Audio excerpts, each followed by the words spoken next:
So our topic today examines something that many of us have had to reach down deep in to understand, and that's the concept of resilience.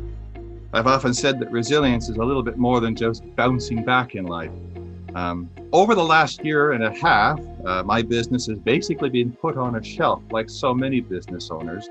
It was mentioned in the introduction that much of my work is done in person. Well, seminars and workshops and team building all require one wonderful component, and that's people. And you just can't do that in a world with social distancing and the COVID restrictions.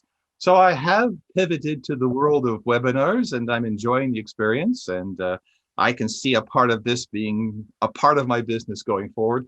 But for so many of us, we look forward to having our lives back and engaging at full speed in the way that we ran our businesses in the past. If I'm lucky, I might do 50 webinars a year, maybe more, but about 50. When I was doing speaking engagements and team building and workshops, I had over 200 engagements a year. So it's a shift, I can tell you, and I'm sure most of you can agree that yes, we can find bridges, but the bridge takes us from one landmass to another. And just like this pandemic, we want to be back on land again, and we want to get back to normal.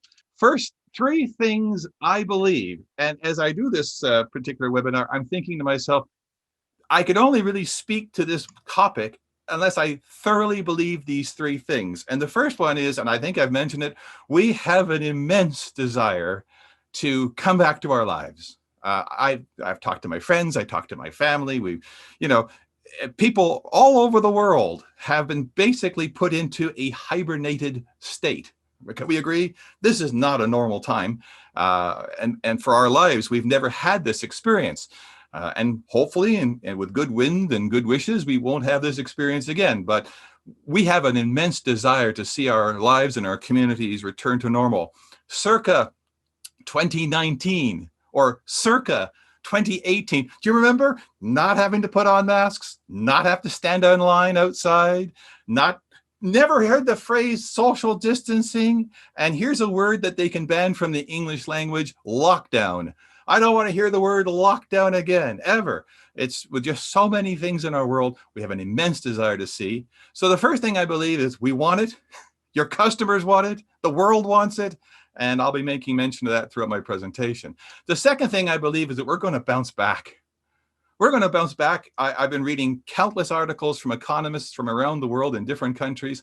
They all refer to the surge that often comes after dark times. Probably the most famous one was the Roaring Twenties of 1920 to 1930, the period of time of great prosperity. That all occurred after the Spanish flu, influenza, and the Great War, the First World War. And the economy in Canada, the US, Europe just flourished. And the reasoning was that people wanted to get out and celebrate life. I'm sure you want to celebrate life with friends. You can't wait to get together. You want to go on vacations. You want to see more than your own front lawn. You want to travel. You want to do stuff. And this is where this prosperity came from. And the third thing I believe, I'm a proud Canadian, and I believe that we're resilient and stronger than we know. This is what happens when we go through difficult times. Sometimes when the old saying is, when steel goes through fire, it turns into iron. I think this really is a case, as this country will have become a better, stronger people when we become united in a cause from coast to coast to coast. So there you have it. It's in our collective DNA, this strength, this resilience that we have in our lives. It's the kind of country we are. I think of the early Canadians that crossed the ocean, who came here and cleared the land and created farms and built homes and communities out of their hands and manual tools.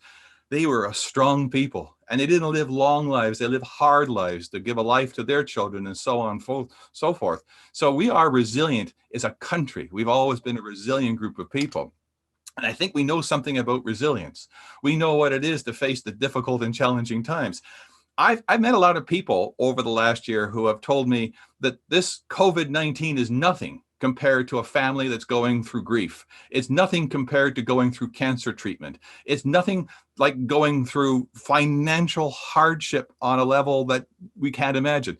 In other words, we've had a very hard run in our lives often, and this is just another time to prove that we are strong people. Um, we've been through wars. If you know anything about Canadian history, we've sent brave soldiers and sailors and Air Force personnel into different circumstances to fight for our freedoms. We think of the generations that came before us that made this country free so we could have the lives that we have today. We've been through depressions and we've been through recessions. The kinds of hard times that occurred in the 30s, the early 30s, the financial challenges that we had in 2008, and all the different ups and downs of the economy. But we've bounced back as a people, as a nation, and as business. Sometimes it's difficult times that make us appreciate the good times we've had in our lives, or the good financial times. I've been in business for 27 years, and I can honestly tell you I've had some boom years where I go, boy, I could sure use another year like that, where just like I was printing money every day. I had a lot of sales, a lot of revenue. Then I've also had a few years that got a little on the quiet side, but we have ups and downs, but we come back. We have faced tough times, and it's through these tough times in our lives that reveal our character as people, as communities, as nations. We've come together, we support each other. We've been doing that with our friends and our family and our children who have been at school or away from school. We've been homeschooling our children, and we've done what we can to support the seniors in our community, and so on and so forth. But it's difficult times that really reveal a lot about us. I like to make a point, and I think most of us would agree, we are a strong nation made of amazing people, and we've had amazing moments. And we should all look back at all the times in our life where we go, we've overcome, or we've been encouraged by those who had great strength and courage to be able to stand up for the values of this country. And then finally, we've all learned that tough times come and go, but tough and resilient people remain. I'm going to make a point now, and I'm going to make a point at the end of this particular webinar, that over 200,000 businesses, small businesses across this country have failed under COVID in the last 15 months. Some of those businesses had been in business for generations. Some of them had just started up and obviously were so handicapped by the whole experience of COVID that they've collapsed. But I will find, and you will agree, that if you can get through the next few months, keep whatever business you've got going, I think you'll be there for a time when we'll see a resilience and a bounce back in our economics. The customers will come back. They'll be embracing without masks, and they'll be so glad to see you. And I will be so glad to see my customers again, all of which have been very supportive. But unfortunately, there's only so much you can do through webinars and whatnot. So there you have it. Here are the signs that you might need a little help.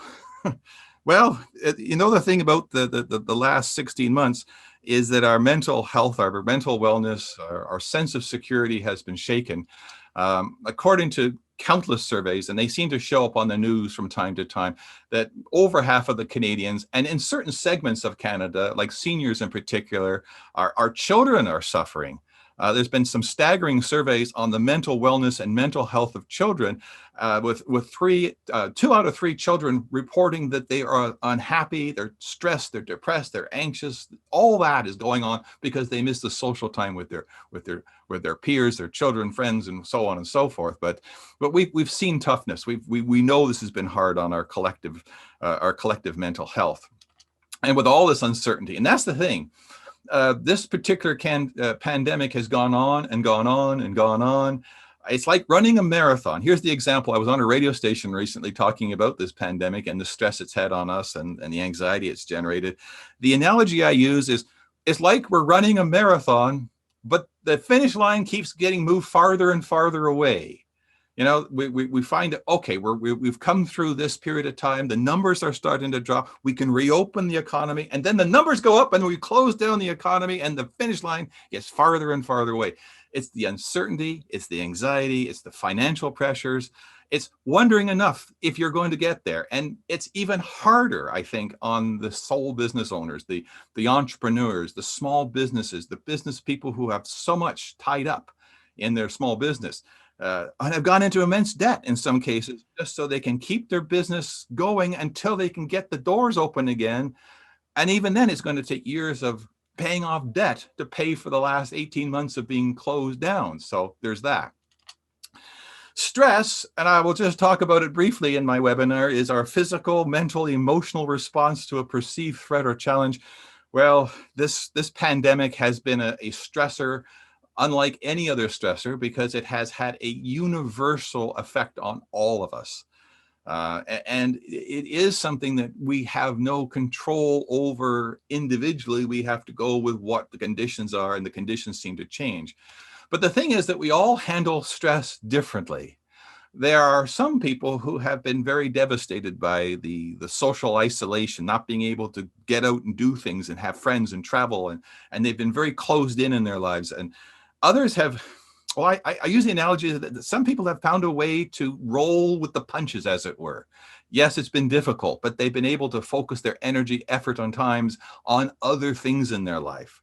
Like I can tell you, in the 15 months that my business has been in a dormant state, I completely rebuilt my website. I found a way to post videos online through my website that I could create. I mean, it's been a challenge, but when a challenge is preceded, what we tend to do is look for creative and active ways to sort of keep ourselves busy through a challenge.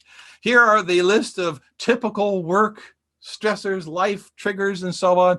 Relationship issues, health issues. I mean, if you have a health issue, you haven't been able to see your doctor. You've probably talked to your doctor on the phone. I've talked to my doctor a few times on the phone. How many of us have not been able to have a physical, in maybe 2 years? And yet there's going to be a tsunami of people trying to get to their doctor and maybe have found that there might be some issues because of the 2 years of not being able to see your doctor. Family issues. Well, if you had a close, tight-knit family, being locked down with your family for 15 months will put some pressures on family relationships. Well, the weather, of course, seasonal affective disorder, winter. Who loved winter when you're in a lockdown, right? That's just a double whammy. Money and financial problems, team dynamics, diet and exercise, which I'll touch on later. Sleep disorders. Here's the most interesting statistic that may only interest me in my life, but so many of us are reporting having very strange and weird dreams. I just spoke to a group of friends and they all said the same thing. Oh yeah, have you noticed our dreams have turned weird on us? And we're having, psychotherapeutic type of dreams every night. And it's like an adventure. It's like going on to our own personal Netflix and seeing some amazing movies every night. We're overwhelmed or overworked, and this is all building up to us in our stress. Stress and anxiety can be harmful to your physical health, and it can show up on many manifestations. You can have headaches, you can feel tense and stressed. Your appetite can be increased. I think there's been a study to show that Canadians have gained weight over the last 15 months. The COVID-15 is, I think it's been referred to. But the fact is, we haven't had the things in our life, the outlets. We haven't been able to get out and do things and have our activities. And I think some of our weight loss is based on the fact that we have the freedoms to enjoy our lives. But I mentioned sleep issues before, upset stomach and so on, elevated blood pressure, chest pain. I mean, it all comes in the sign of anxiety. And finally, emotional and mental responses to stress include trouble focusing. When you're under a lot of stress, it's hard to keep things in your mind orderly. Depressed feelings, prolonged sadness, irritability, mood swings. So we know that this period of time, if things were hard before COVID hit, the pandemic, it's probably been even harder on some people because of that. So here's some quick ways and some quick advice on handling and managing stress. Of all the webinars I've been doing over the last 6-7 months, the biggest ones have always been around handling stress, investing in your wellness. But here's a few little pieces from some of my stress and wellness webinars. Number one, get help. If you're a small business owner, you come to realize at some point that you need to reach out, and there are so many great resources and people that you can talk to. Sometimes objective advice, talking to someone who can see what's going on in your life objectively when you're so subjective. I can tell you from a business owner, you wake with your business in the morning, you go to bed with your business at night. Your business is with you through every vacation, through every family come together. It's there all the time. We take it very deeply, very personally, and it's a lifestyle. So when it's on a slide, when it's struggling, we struggle. So when you're struggling, get help. Reach out to people, talk to friends, talk to your clients, talk to your customers, talk to your staff if you've got any. Make sure that you're getting the help because you can't do it all yourself. Number 2 on my list, if you're under a lot of stress, well, walk it out. There's been a lot of people recently getting on their bikes and riding their bikes and getting out and walking their dog a lot more. I think that the act of just walking out is a great temporary stress reliever. I always suggest a couple of quick walks every day if you're in a business which you're seated most of the time. Like my business, when I'm doing a lot of my marketing, I'm sitting down a lot, so I get up and walk about, and it can feel good. I know so many people who didn't think about meditation, who now they've been home for a while, have started to look into meditation. I've got 3 or 4 good friends that have taken up meditation, and they start their day meditating and getting their minds calmed and focused and relaxed and prepared for the day. And it's another way to unwind at the end of the day. I mentioned it before that I think that there's been so many folks under stress that we've been doing some stress eating.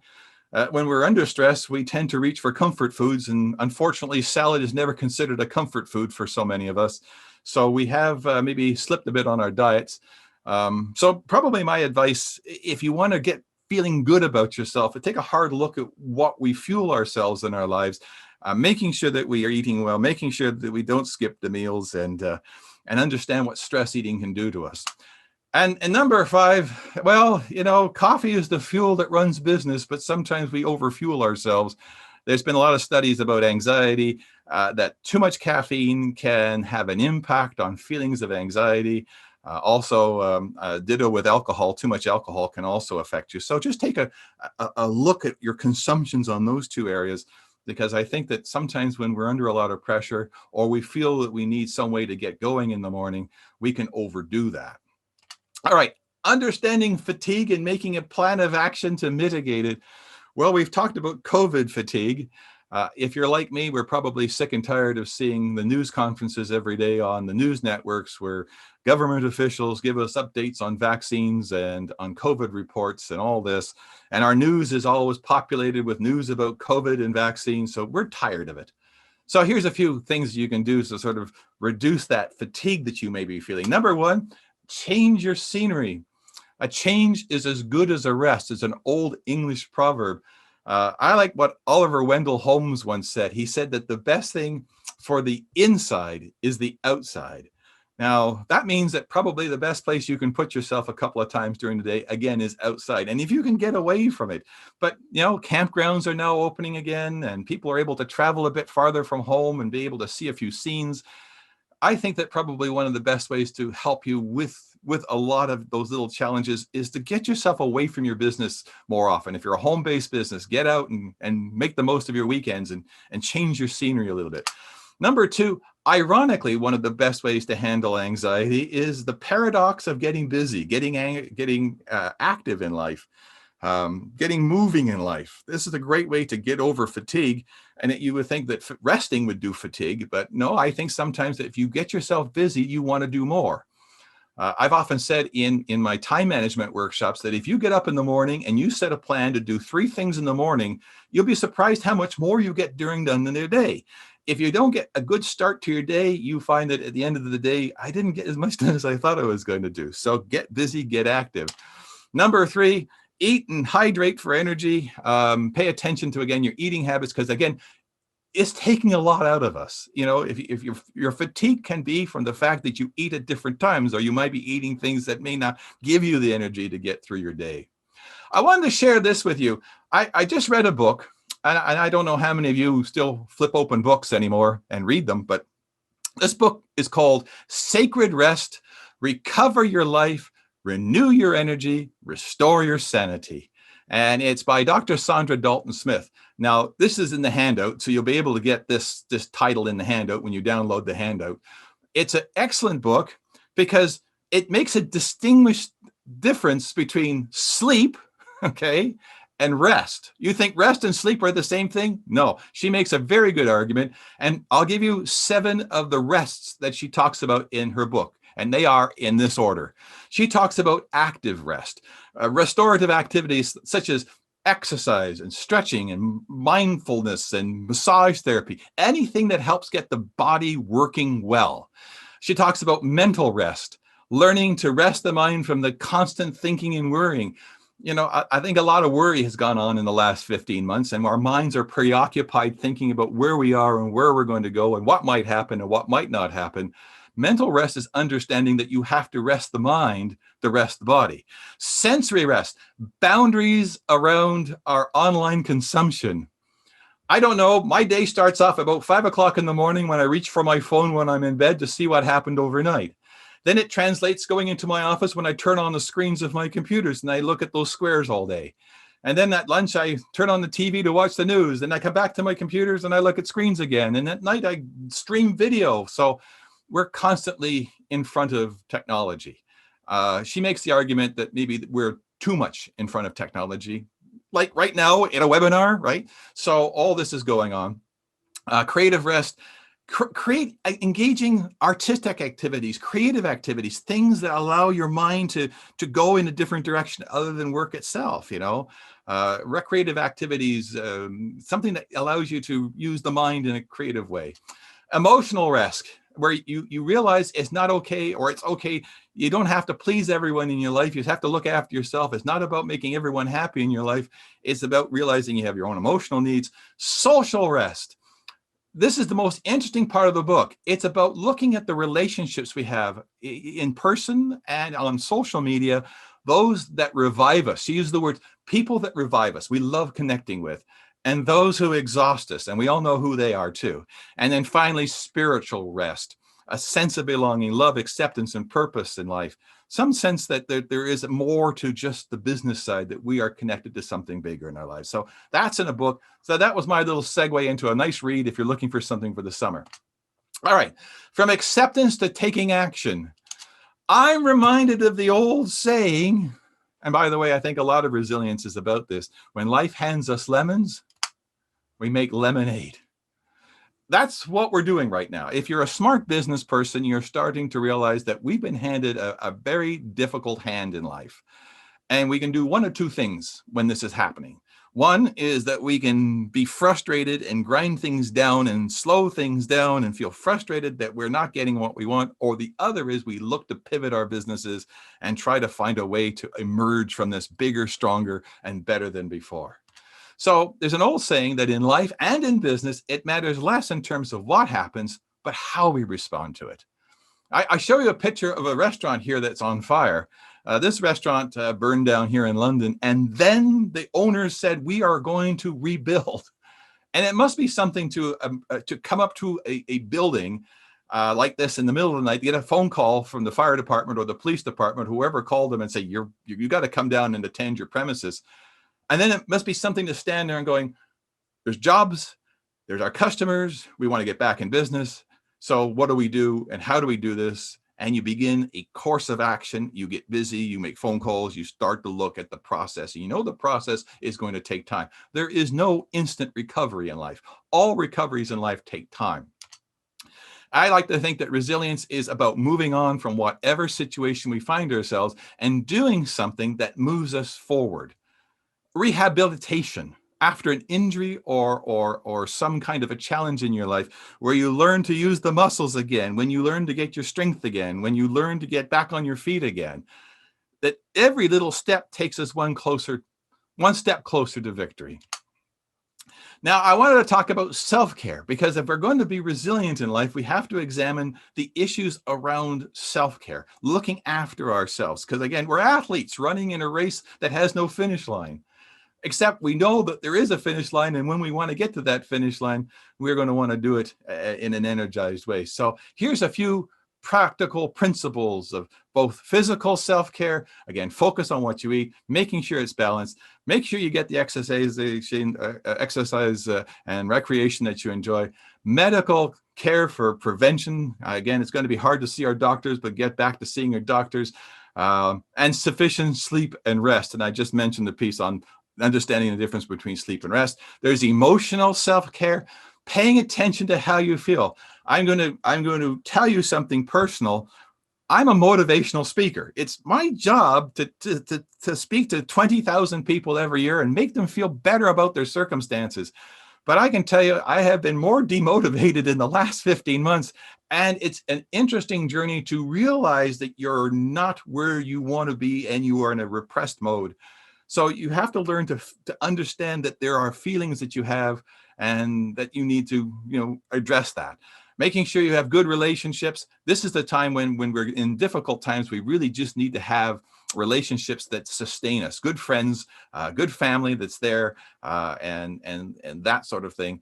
And surround yourself with positive and uplifting people, because a lot of negativity has gone on with this pandemic, and it's easy to get down when news is so bad, and we've been held back from our lives so much. But at the same time, I do feel that we are turning a corner, that we can see the light coming up over the horizon that's telling us the sun is about to rise on our world again. Spiritual self-care, making time for reflection, and there's the meditation part, perhaps spending time with nature, having a spiritual connection. So many people who counted on going to their synagogue or their church every Sunday haven't been able to do that. They've used YouTube, or they've gone onto Zoom and tried to connect to their spiritual connection that way, but they miss being in church and having that spiritual connection. And grateful to who you have in your life is another part of that too. Moving along, giving yourself and others a break. Of all the people you know in life, who are you hardest on? My guess is that over the last 15 months, when things haven't gone your way, or maybe it's been extra challenging in your life, maybe you've looked in the mirror and pointed the finger back at yourself. I think it's important to know that we're soft creatures. We need to be self-supportive. I do workshops on self-esteem and self-confidence and self-image, and I can tell you that so many people have taken their life mission to be hard on themselves, when in fact, we really need to be our own best friend, our own best coach. Because if we are having a positive relationship with us, the world gets a little less steep. It's a little easier to climb the hill when you don't have so much weight on your backpack, so to speak. It's fair to say that we're all we're people. We have been under so much stress. The strain that this has gone on has taken a lot out of us. And that can also create feelings of anger and frustration, and it's showing up in so many different ways. So here's a few tips on that. Number one, it's time you realized of how conscious you treat other people. I think challenging times can do one of two things. It can bring out the worst in us. It can bring out the best in us. Fortunately, we've seen both.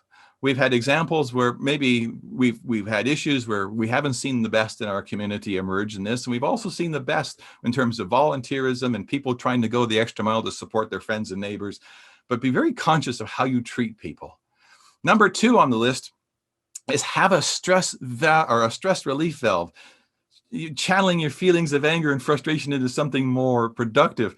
Now, it doesn't mean you have to go out and buy a $5,000 Peloton and pedal like frantically for 45 minutes every day, but it can mean just walking the dog. It's making time for someone in your life. It could just mean, making some time for yourself during the day, just to unwind a little bit, to become more self-aware of how all this is going on. Having an activity that you can look forward to, having a hobby or something that you can engage with or re-engage with as we go through time. And then number three on my list is practice kindness.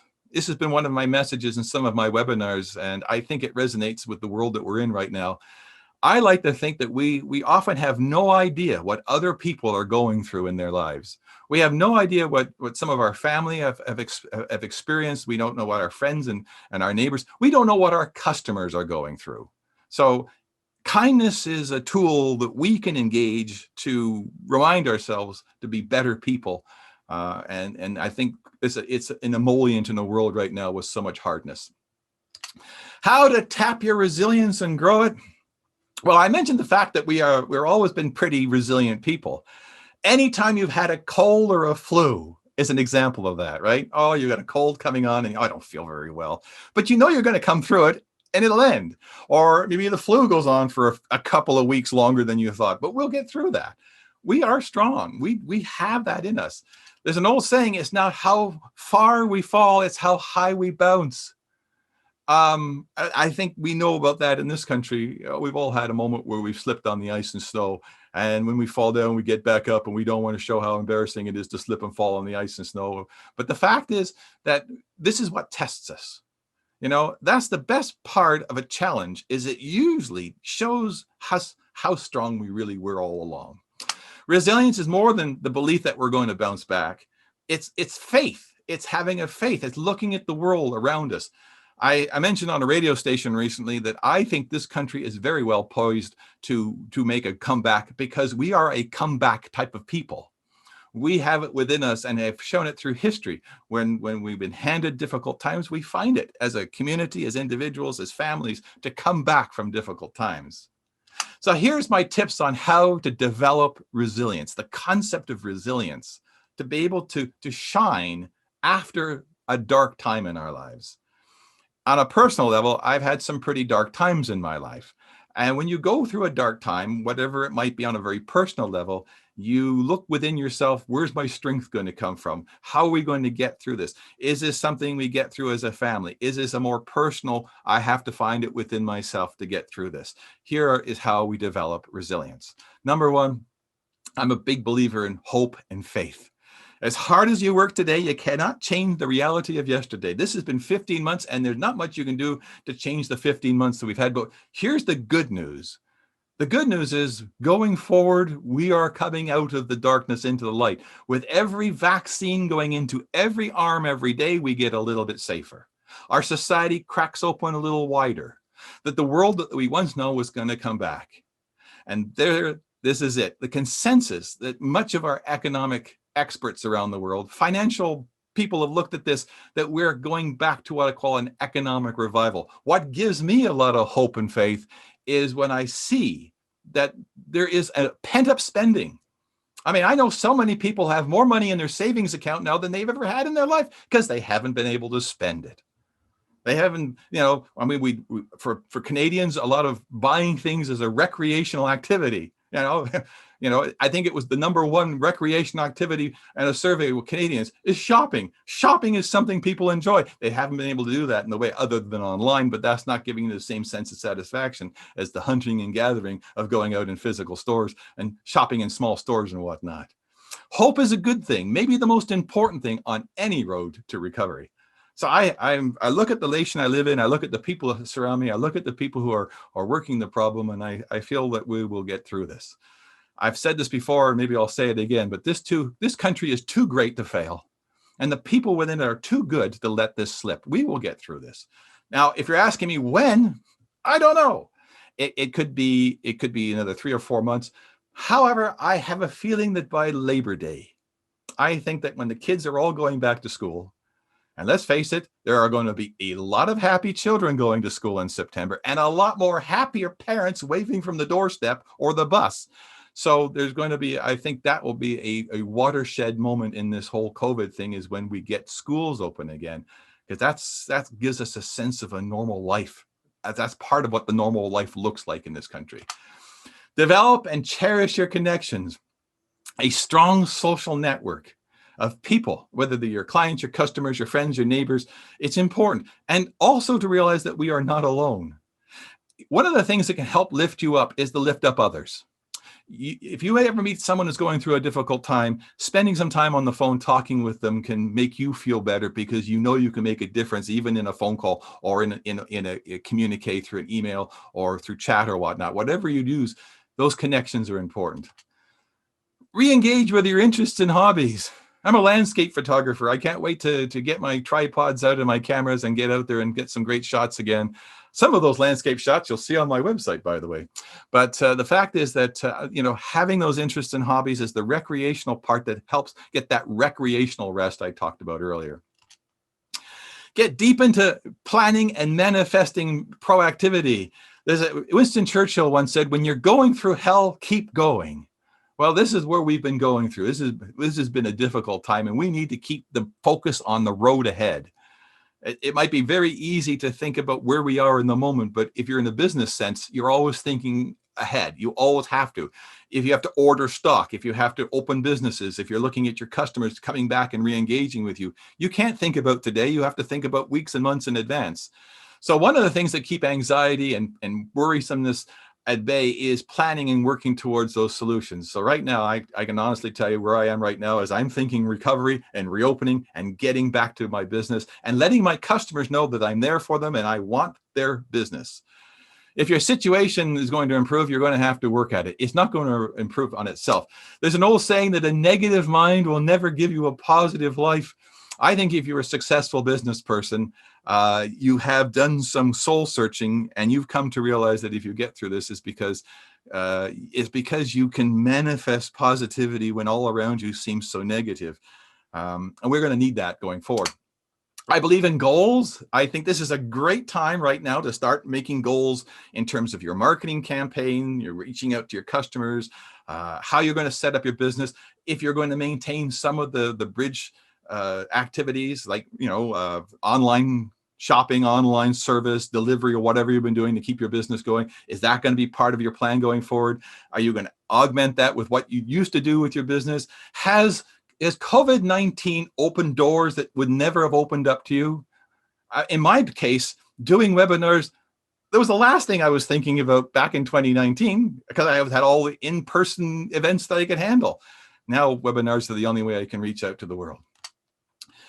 And examine and appreciate your life's journey. If I sat down with you and had a coffee with you, we can't do that right now unless we're 6 feet apart and maybe outside, but I'd ask you to reflect on how your life and your family have overcome challenges, the difficult times that you faced.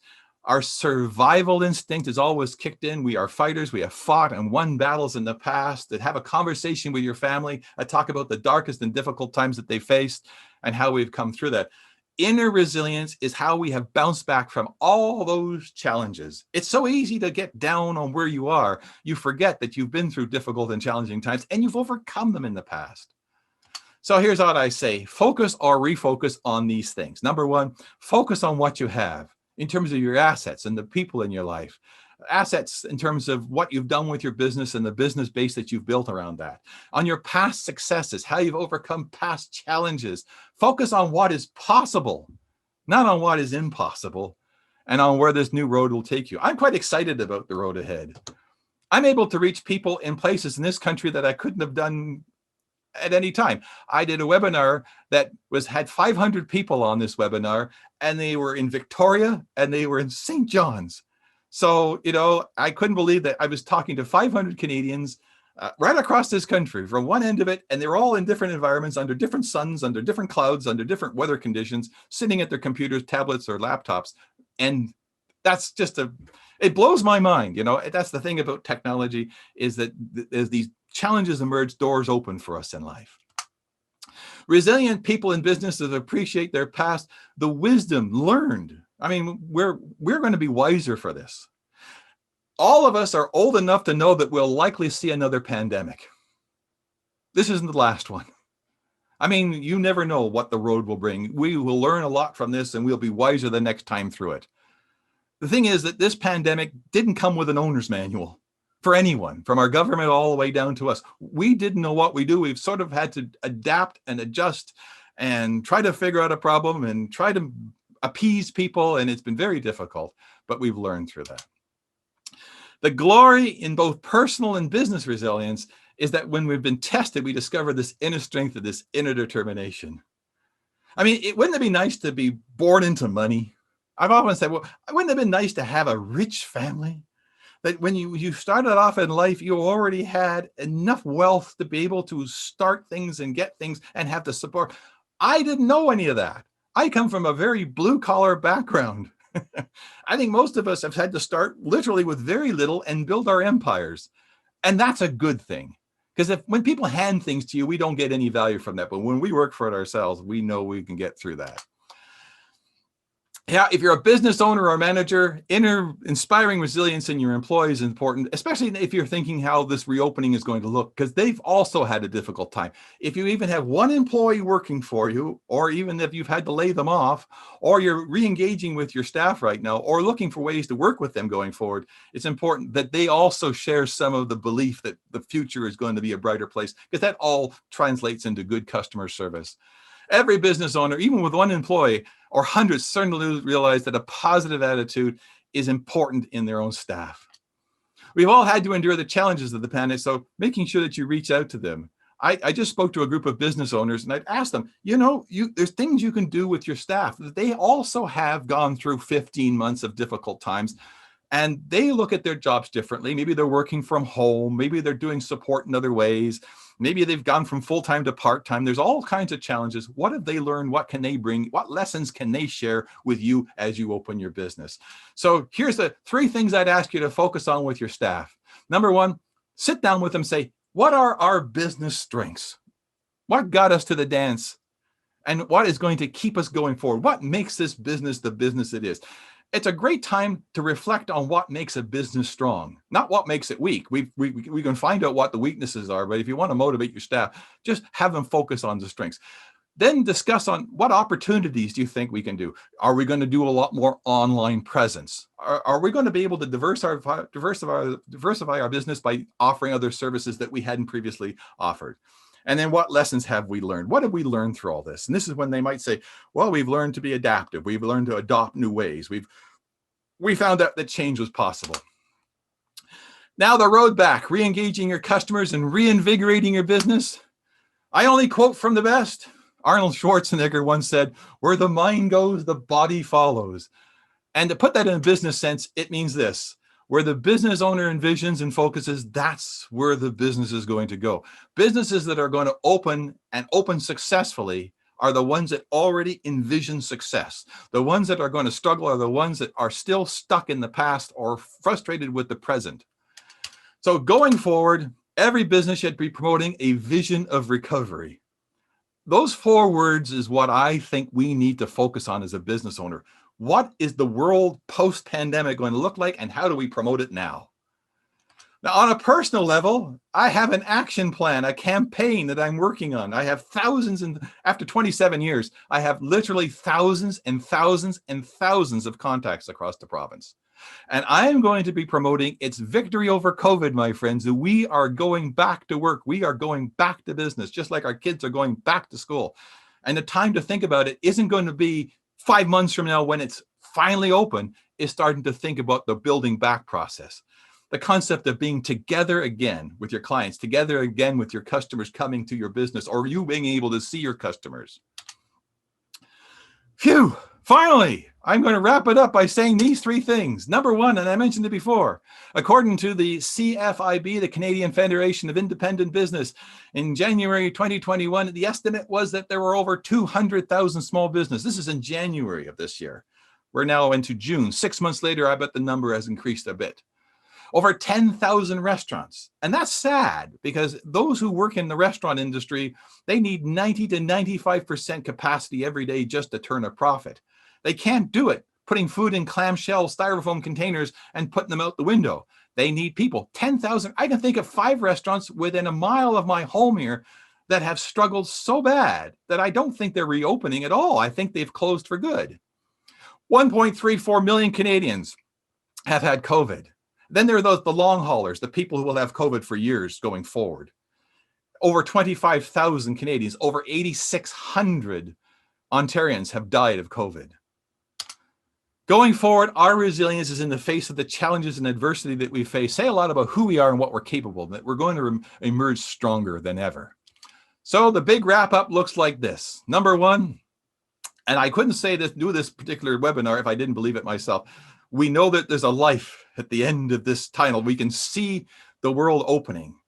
The nice thing about the summer is it does feel a bit more liberating than it does in the winter.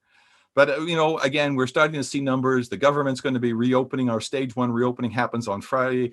I know that all the patios are being set up and all the restaurants in London that can just do some business by that. But we're going to get through this. The other thing, as I wanted to mention, is that it's been a miracle, really. In the 15 months, we've gone from what the heck we got here to a solution. So, we owe a lot to the medical researchers and developers who came up with the vaccines that are giving our freedoms back to us.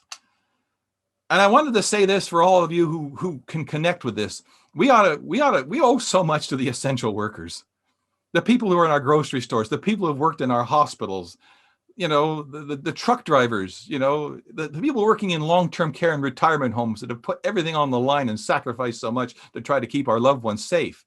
It's been a struggle. The teachers who have struggled to keep children engaged online. I mean, if you got a 5-year-old looking at a tablet every day, think of the teacher on the other end trying to keep your 5-year-old interested. It's not the same. But we owe so much to the essential workers and healthcare professionals. It is during these challenging times that we question ourselves. It's always going to be the case. Whenever we go through a dark time, questions emerge, and we're going to feel anxious. We're going to feel stressed and uncertainty about our ability to respond and recover. But it's also like this time that really stimulates our creativity and imagination. This is when a challenge is given to us. Sometimes it's enough to push us in a direction. It makes us think of things or solutions that we never would have considered in the past. It's been transformative in my business because it made me completely rebuild my website from scratch, and to come up with a way to post videos online through my website. It was such a eureka moment when that happened. I thought, I'll never be able to do this. For the rest of my life, I'm going to have to try to put videos on YouTube. Oh, no, I found a way of doing it online through my website. So I was so pleased about that. But a challenge sometimes makes you really look into yourself of what's possible. Resilience is ultimately about self-esteem or self-investment, looking after and looking at our mental and physical, emotional selves, healthy and productive daily solutions so we can restore, we can rejuvenate, rebuild, recover, and get back to the businesses and life we want. Oh, gotta have a drink of water. What a marathon. I tell you, I throw the whole kitchen sink at every of these type of presentations. You can only imagine what I must be live when I'm live and in person. But there you have it. So I will give you my thanks and my best wishes for your success. We are on a good path. I'm sure that if we look at it, really, we have very little to worry about, except, again, just honing down on an opening marketing campaign and trying to translate our enthusiasm for getting back in the game with our customers. And I think that'll make all the difference because they want us as much as we want them. They're just waiting for that time when they can come back to us. And boy, we'll be embracing them from when we see them in our businesses again.